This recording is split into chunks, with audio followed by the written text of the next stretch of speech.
Helpings for the Heart. It is written founder George Vandeman's favorite stories.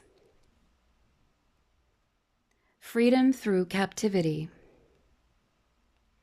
Robert Bartlett, the Arctic explorer, said that one summer he and his party brought back, on their ship, a large number of caged birds. About midway across the ocean, one restless bird escaped from his cage. In an ecstasy of freedom, the bird flew away from the ship out across the water. They watched him until he disappeared in the blue of the sky, and they said, "That bird is lost." But to their surprise, a few hours later, they saw that bird on heavy wing coming toward the ship.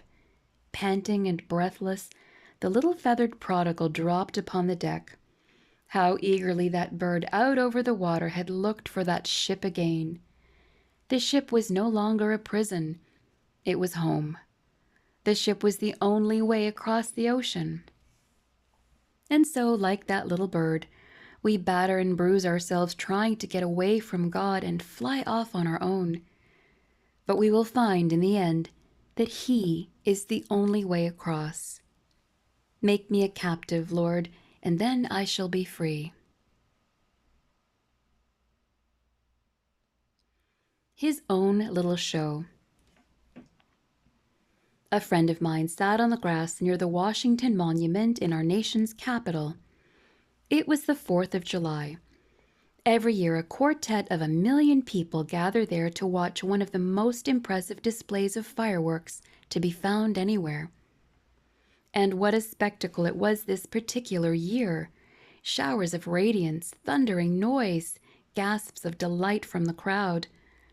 As one especially brilliant fire cloud burst above the monument in a cascade of blues, reds, and whites, my friend smelled a pungent whiff of smoke nearby.